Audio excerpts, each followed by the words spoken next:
नहीं वो दिन सर आना भूल गया था तब मैं उसको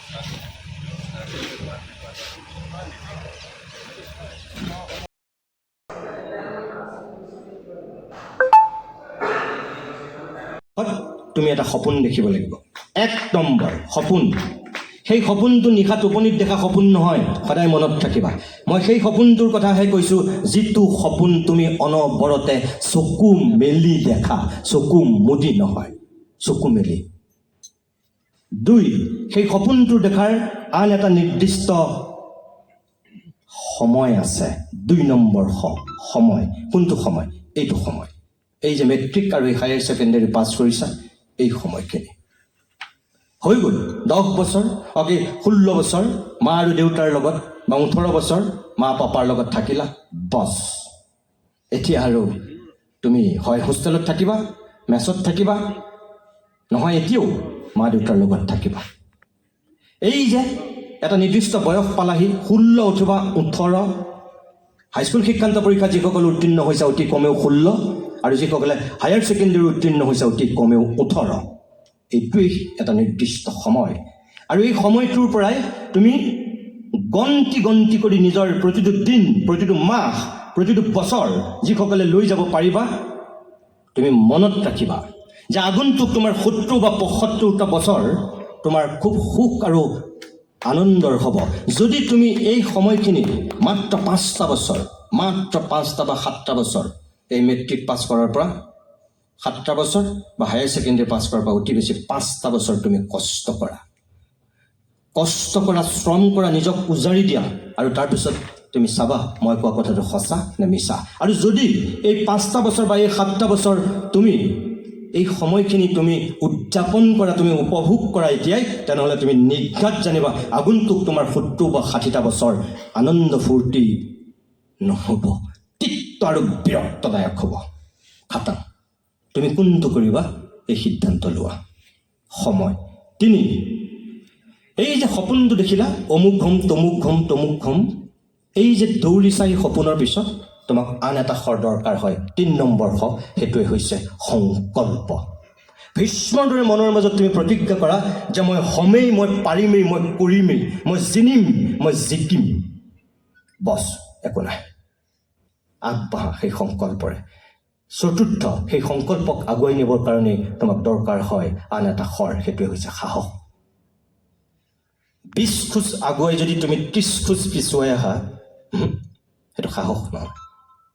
তুমি তুমি যিকোনো প্ৰকাৰে নিজক আগুৱাই নিবই লাগিব। কাৰোবাৰ অৰ্থনৈতিক সমস্যা আহিব, কাৰোবাৰ ঘৰুৱা সমস্যা আহিব, কাৰোবাৰ স্বাস্থ্যজনিত সমস্যা আহিব, মুঠৰ ওপৰত সমস্যাৰ উপৰি সমস্যা। তুমি বিচৰা ধৰণে দেউতাই তোমাক পইচা দিব পৰা নাই, তুমি গাঁওখনত তুমি সামাজিকভাৱে বৈষম্যৰ বলি হৈছা, তুমি কোনোবা অস্পৃশ্যৰ বলি হৈছা, তোমাৰ দেউতা অসুস্থ, তোমাৰ মা নাই, তুমিয়ে গোটেইখিনি চম্ভালি নিজকো সজাবলগীয়া হৈছে, দেউতাকো তুমি জীয়াই ৰাখিবলগীয়া হৈছে, তাতো তুমি হাৰ মানিব নোৱাৰিবা।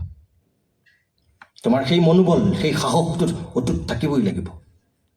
আৰু সেই সাহসেৰে যেতিয়া আগুৱাবা, 5মটো দৰকাৰ হয়, সেইটোৱে হৈছে সংগ্ৰাম। সেইখনেই হৈছে জীৱনৰ সংগ্ৰাম। য'ত তুমি জঁপিয়াই পৰিছা, এই সময়, সপোন, সংকল্প লৈ সাহসেৰে য'ত জঁপিয়াই পৰিছা, সেইখনেই হৈছে সংগ্ৰাম। আৰু সেই সংগ্ৰামক আগুৱাবৰ কাৰণেই আন এটা দৰকাৰ হয়, সেইটোৱে হৈছে সান্নিধ্য।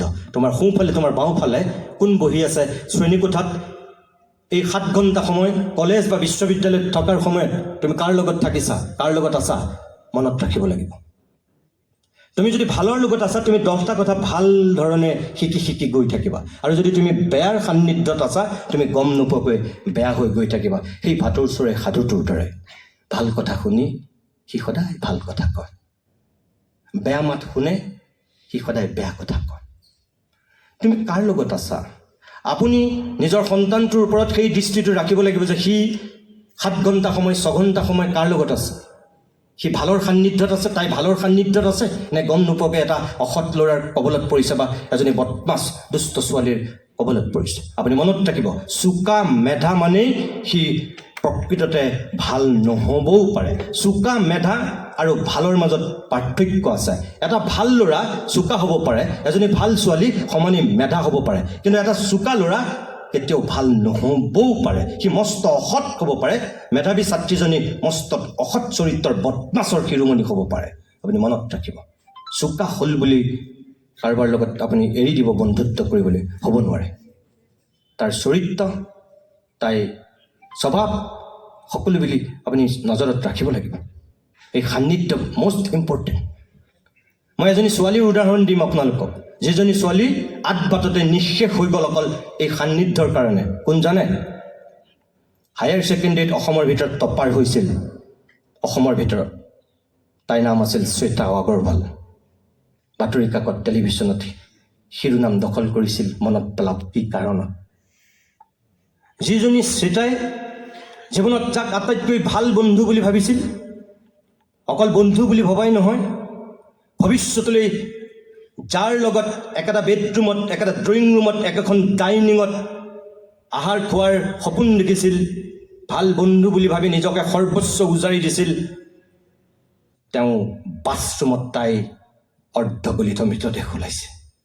কিন্তু তাই হায়াৰ ছেকেণ্ডেৰীত অসমৰ ভিতৰত ফাৰ্ষ্ট হৈছিল। তাই চাৰ্টিফিকেট আৰু মাৰ্কশ্বিটত ঠিকেই টপাৰ আছিল, ঠিকেই চোকা আছিল। মেট্ৰিকতো তাই ভাল ৰিজাল্ট কৰিছিল। হায়াৰ ছেকেণ্ডেৰীটো 1 নম্বৰ হৈছে অসমৰ ভিতৰত। কিন্তু হ'ল কি হ'ল? ফিনিছ আধবাটতে। কাৰ কাৰণে? এই যে সান্নিধ্য। তাই ভুল কৰিলে। সোঁফালে বাওঁফালে বহি থকা মানুহ চিনাক্ত কৰাত ভুল হৈ গ'ল। তোমালোকেও তোমাৰ সোঁফালে বাওঁফালে কোন বহি আছে এই বয়সত সদায় মনত ৰাখিবা। কোনোবা যদি তোমাৰ বন্ধু সদৃশ মস্ত ফেটিসাপ এটা তোমাৰ কাষত বহি আছে, তেনেহ'লে ব্ৰহ্মতালত ভোট দিয়াৰ পিছত তুমি আধা মৰা হৈ লাভ নাই। এইখিনি বয়স তেনেকুৱা বয়স, আমি চিনি নাপাওঁ মানুহক, আমি গম নাপাওঁ, হৈ যায় ভুল। সেইটো ভুল